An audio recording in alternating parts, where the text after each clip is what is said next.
एक बड़ी खबर आपको बता दें, सुप्रीम कोर्ट का बड़ा फैसला सामने आया है। 14 साल की रेप पीड़िता को मिली है गर्भपात की इजाजत। बॉम्बे हाई कोर्ट के फैसले को रद्द सुप्रीम कोर्ट ने कर दिया है। तो बड़ी खबर आपको बता रहे हैं, 14 साल की रेप पीड़िता को गर्भपात की इजाजत मिल गई है। याचिका लगाई गई थी, पहले बॉम्बे हाई कोर्ट की तरफ से इजाजत नहीं दी गई थी, लेकिन अब सुप्रीम कोर्ट की तरफ से सुप्रीम फैसला इस पूरे मामले में आया है और जो बॉम्बे हाई कोर्ट का फैसला था उसे रद्द कर दिया है और 14 साल की रेप पीड़िता को गर्भपात की इजाजत मिली है। तो ये बड़ा फैसला सुप्रीम कोर्ट की तरफ से लिया गया है बॉम्बे हाई कोर्ट ने, क्योंकि ये इजाजत नहीं दी थी।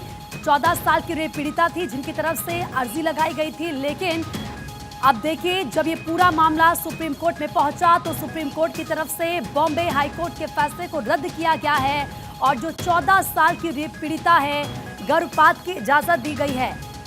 क्योंकि हमने तमाम ऐसे मामले सामने देखे हैं जब नाबालिग लड़की होती है, रेप पीड़िता खास तौर पर, और उसके बाद अगर गर्भपात की इजाजत नहीं मिलती तो पूरा भविष्य अंधकार में चला जाता है।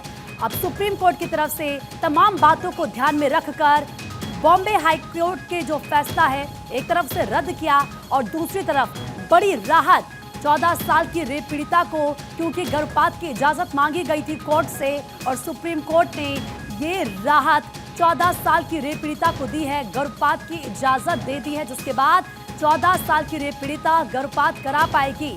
तो बड़ा फैसला सुप्रीम कोर्ट की तरफ से बॉम्बे हाई कोर्ट के फैसले को रद्द किया है।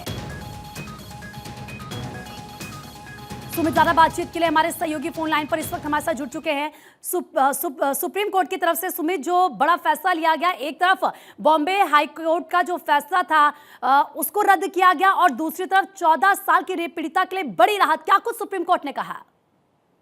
जी बिल्कुल, देखिए आज सीजीआई डीवाई चंद्रचूड़ की अध्यक्षता वाली बेंच ने सबसे पहले मामले की सुनवाई की और बॉम्बे हाई कोर्ट के फैसले को यहाँ रद्द कर दिया है। हालांकि बॉम्बे हाई कोर्ट ने इस पूरे मामले में गर्भपात की इजाजत जो है वो नहीं दी थी।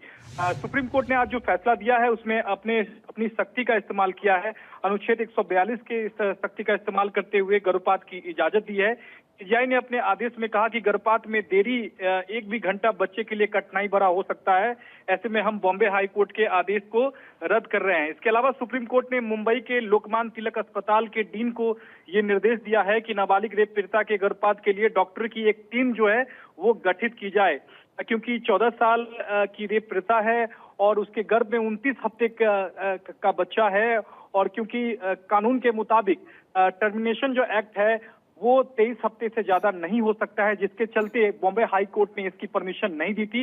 लेकिन सुप्रीम कोर्ट ने अपने फैसले में माना है कि यह एक असाधारण केस है और ऐसे में जो पीड़िता है उसकी मानसिक हालत जो है वो सही नहीं हो सकती है अगर गर्भपात की इजाजत नहीं दी जाएगी। तो ऐसे में इसके तहत सुप्रीम कोर्ट ने कहा है कि गर्भपात की इजाजत हम दे रहे हैं और कोर्ट ने बॉम्बे हाई कोर्ट के फैसले को रद्द कर दिया है। अब ऐसे में मुंबई के लोकमान्य तिलक में के डीन जो है एक मेडिकल टीम का गठन करेंगे और उसके बाद गर्भपात की मेडिकल टीम का गठन किया जाएगा, जिसके बाद गर्भपात किया जाएगा। फिलहाल सुमित, बहुत बहुत शुक्रिया आपका तमाम जानकारी देने के लिए।